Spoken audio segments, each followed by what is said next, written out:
ഏറ്റവും കൂടുതൽ മിസ് ചെയ്യുന്നത് ജാസ്മിനെ. ഒരു ഫിസിക്കൽ ബൗണ്ടറി ഉണ്ട്, ആ ബൗണ്ടറി കഴിഞ്ഞാൽ മാത്രമേ അതിലൊരു വൾഗർ എലമെന്റ് വരുന്നുള്ളൂ. പുറത്തിറങ്ങിയ ശേഷം ഗബ്രി ജാസ്മിനെ പറ്റി സംസാരിച്ചു. ബിഗ് ബോസ് വീട്ടിൽ ഏറ്റവും കൂടുതൽ താൻ മിസ് ചെയ്യുന്നത് ജാസ്മിനെയാണെന്ന് ഗബ്രി പറഞ്ഞു. തങ്ങൾ തമ്മിലുണ്ടായ സൗഹൃദത്തിൽ യാതൊരു തരത്തിലുള്ള തെറ്റുമില്ല എന്ന് തന്നെയാണ് ഗബ്രി പറയുന്നത്. ഫ്രണ്ട്ഷിപ്പിന് ഒരു ഫിസിക്കൽ ബൗണ്ടറി ഉണ്ട്, അത് കഴിഞ്ഞാൽ മാത്രമേ അത് വൾഗർ ആവുകയുള്ളൂ. നിങ്ങളൊന്ന് നിങ്ങളുടെ ഫ്രണ്ട്സിനെ കിസ് ചെയ്യാറില്ലേ എന്ന് ഗബ്രി തിരിച്ചു ചോദിച്ചു. നിങ്ങൾ നിങ്ങളുടെ ഫ്രണ്ട്സിനെ ഇതേവരെ കിസ് ചെയ്തിട്ടില്ല? ഒരു ബെസ്റ്റ് ഫ്രണ്ട് ബോയുടെ അല്ല ഞാൻ ഗേളിനെ കിസ് ചെയ്യില്ലേ? അവളൊരു മോഡല്ലേ?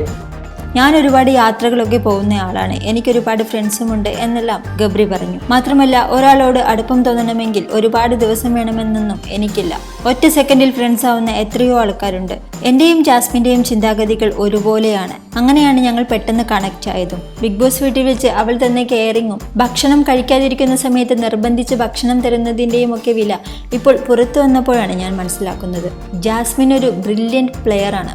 എങ്ങനെ സംസാരിക്കണം, എങ്ങനെ നിൽക്കണമെന്നെല്ലാം അവൾക്ക് വ്യക്തമായിട്ട് അറിയാമെന്നും ഗബ്രി പറഞ്ഞു. ബിഗ് ബോസ് വീട്ടിൽ ഒറ്റയ്ക്ക് നിന്ന് ഗെയിം കളിച്ചില്ല എന്നുള്ള ആരോപണത്തിനും ഗബ്രി മറുപടി പറഞ്ഞു. അങ്ങനെയായിരുന്നെങ്കിൽ ഞാൻ 5 തവണ പവർ റൂമിൽ കയറി. ഞങ്ങൾ രണ്ടുപേരും കൂടെ കളിച്ചു കയറുകയാണെങ്കിൽ ജാസ്മിനും ഇത്രയും തവണ എൻ്റെ കൂടെ പവർ റൂമിൽ കയറണമായിരുന്നു. പക്ഷേ ജാസ്മിൻ ആകെ 1 തവണ മാത്രമേ കയറിയിട്ടുള്ളൂ. പിന്നെ എങ്ങനെ നിങ്ങൾ ഞാൻ ഒറ്റയ്ക്ക് ഗെയിം കളിച്ചില്ല എന്ന് പറയുമെന്നും ഗബ്രി തിരിച്ചു ചോദിച്ചു. ഞാൻ എൻ്റെ ഗെയിമും വാശിയും ദേഷ്യവും എല്ലാം ബിഗ് ബോസ് വീട്ടിൽ ഉപേക്ഷിച്ചിട്ടാണ് വന്നത്.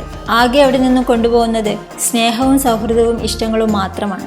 ഇനി കുറച്ചു ദിവസം കൂടെ കഴിഞ്ഞാൽ എല്ലാവരെയും പുറത്തു വെച്ച് കാണാമല്ലോ. അതുകൊണ്ട് തന്നെ തനിക്ക് യാതൊരു വിഷമവുമില്ല എന്നും ഗബ്രി പറഞ്ഞു. ജാസ്മിനുമായുള്ള പ്രശ്നങ്ങളെല്ലാം പുറത്തു വന്ന് സംസാരിക്കുമെന്നും ഗബ്രി പറഞ്ഞു. പക്ഷേ അതിനെ വേറെ തരത്തിൽ കൊണ്ടുപോവുകയില്ല എന്നും ഗബ്രി പറഞ്ഞു. കൈ പിടിച്ചിരിക്കുന്നതും തോളിൽ കൈയിടുന്നതുമെല്ലാം എനിക്കൊരു തെറ്റായി തോന്നുന്നില്ല എന്ന് തന്നെയാണ് ഗബ്രി ഉറച്ചു പറയുന്നത്. ആ സമയത്ത് ഒരു കൈ പിടിച്ചിരിക്കാൻ ആളെ കിട്ടുന്നത് തന്നെ നമ്മുടെ മനസ്സിന് വളരെ വലിയ ബലം കിട്ടുന്ന കാര്യമാണ് എന്ന് ഗബ്രി പറഞ്ഞു.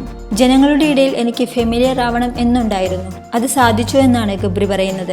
ജാസ്മിനുമായി പ്രണയമൊന്നും ആയിരുന്നില്ല എന്നും ഗബ്രി പറയുന്നുണ്ട്. തങ്ങളിത് മുൻകൂട്ടി പ്ലാൻ ചെയ്ത കാര്യമല്ല എന്നും ഓഡിഷന് പോയ സമയത്ത് ജാസ്മിൻ അവിടെ ഇരിക്കുന്നത് താൻ കണ്ടിരുന്നു എന്നല്ലാതെ സംസാരിക്കാനും മറ്റും പോയിട്ടില്ല എന്നാണ് ഗബ്രി പറഞ്ഞത്. ജനങ്ങളുടെ ഇടയിൽ ഗബ്രിക്കിപ്പോൾ വില്ലൻ പരിവേഷമാണെന്ന് പറഞ്ഞപ്പോൾ അതുടനെ മാറിക്കോളും എന്നാണ് ഗബ്രി പറഞ്ഞത്. ജിൻഡോയെ പറ്റിയും വളരെ നല്ല അഭിപ്രായമാണ് ഗബ്രി പറഞ്ഞത്.